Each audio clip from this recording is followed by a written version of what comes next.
Good morning, students. In Maths, today we will start our new chapter, chapter number 11, Tables and Shares. In this chapter, we will learn many things about subtraction, addition, and division and multiplication. तो इस chapter में हम बहुत सारी चीज़ें सीखने वाले हैं, स्पेशली मल्टीप्लिकेशन एंड डिवीज़न के बारे में. आपको एक चीज़ बच्चों हमेशा याद रखनी है, जब भी आपको टोटल क्वांटिटी के बारे में पूछा जाए, किसी भी चीज़ की टोटल क्वांटिटी या टोटल नंबर्स के बारे में पूछा जाए, तब आप करेंगे एडिशन या फिर मल्टीप्लिकेशन. इसी तरीके से जब आपको किसी चीज़ को या किसी नंबर को इक्वल पार्ट्स में डिवाइड करना हो, तब आप यूज़ करेंगे सब्सट्रैक्शन या फिर डिवीज़न का. और इस चैप्टर में हम इन चारों के बारे में ही पढ़ेंगे. सो स्टार्ट करते हैं हम. फर्स्ट क्वेश्चन है ये, देयर आर 26 बुक्स. 26 बुक्स के बारे में बताया गया. अब क्या बताया गया है? If 13 books on one shelf, how much shelf will be required. तो ये बोल रहे हैं कि अगर एक शेल्फ पे 13 बुक्स को अरेंज किया जाता है तो 26 बुक्स के लिए कितनी शेल्फ की रिक्वायरमेंट होगी.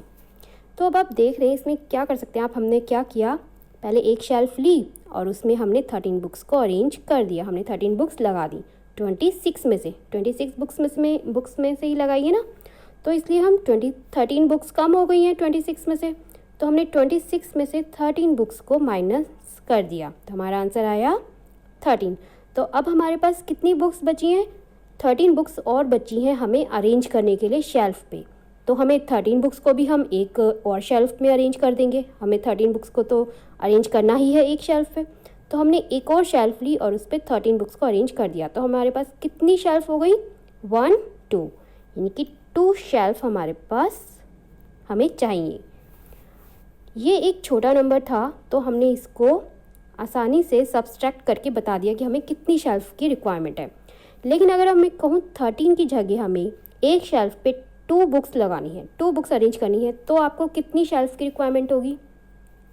इसमें आप देखेंगे, आप ध्यान से इसको अगर क्वेश्चन को पढ़ेंगे तो आपको पता चलेगा कि आपको 2 की बुक्स में डिवाइड करना है. बुक्स को शेल्फ में डिवाइड करना है ना, आपको देखिए डिवाइड करना है, शेल्फ में आपको 2 में डिवाइड करना है. तो आप क्या कर सकते हैं इसको ईजी तरीके से करने के लिए और जल्दी करने के लिए, क्योंकि अगर आप 26 में से पहले आपने मान लीजिए एक शेल्फ पे 2 बुक्स अरेंज करी, तो आप 26 में से माइनस करेंगे 2, तो आपके पास बचेगा 24. फिर आपने 24 बुक्स में से फिर से 2 बुक्स अरेंज कर दी एक दूसरी शेल्फ पे, तो अब आपके पास कितना बचा? 24 में से फिर माइनस करेंगे 2 को, तो आपके पास बचेगा 22. तो ये बहुत लॉन्ग प्रोसीजर हो जाएगा, जो कि बहुत टाइम टेकिंग है. तो इसके लिए आप क्या करेंगे, हमें पता है जबकि हमें बुक्स को डिवाइड करना है इक्वल पार्ट्स में, 13 नहीं, अब की बार हमें 2 बुक्स को अरेंज करना है हर एक शेल्फ पे. हर एक शेल्फ में हमें 2 बुक्स को डिवाइड करना है, इक्वल है ना 2 बुक्स में. तो हम क्या कर सकते हैं, इसको सीधा डिवाइड कीजिए आप 26 से डिवाइड कीजिए. इससे हमें ये पता चल जाएगा, हमें बेसिकली ये पता करना है कि 26 में कितने 2 हैं. ठीक है, 26 में कितने 2 हैं. तो अगर हमें ये पता चल जाएगा कि 26 में कितने 2 हैं, तो हमें उतनी ही शेल्फ की रिक्वायरमेंट होगी. तो इसके लिए हम क्या करेंगे, 26 को 2 से डिवाइड करेंगे. तो आपका आंसर आएगा 2 1 ज़ा 2, 6, 2 3 ज़ा 6. तो यानी कि आपको 13 शेल्फ की ज़रूरत होगी अगर आप हर एक शेल्फ पे 2 बुक्स अरेंज करेंगे तो. ठीक है, इसी तरीके से आपको इन बुक्स को भी अरेंज करना है. देखिए ये क्वेश्चन है, बहुत ईजी क्वेश्चन है. टोटल कितनी बुक्स दी हुई हैं आपको? यहाँ पे 36 बुक्स आपको दी गई हैं, और आपको इनको पहले 6 बुक्स को एक शेल्फ पे अरेंज करके बताना है कि आपको अगर आप एक शेल्फ पे 6 बुक्स अरेंज करेंगे तो आपको कितने शेल्फ की रिक्वायरमेंट होगी. इसी तरीके से अगर आप एक शेल्फ पे 4 बुक्स को अरेंज करेंगे तो आपको कितनी शेल्फ की रिक्वायरमेंट होगी. इसी तरीके से आपको 18 बुक्स का भी बताना है. ठीक है, ये 3 क्वेश्चंस हैं, बहुत ईजी हैं. आप इन्हें साफ साफ अपनी कॉपी में करेंगे, और अगर नहीं समझ में आता है तो आप मुझसे पूछेंगे. Okay, good luck.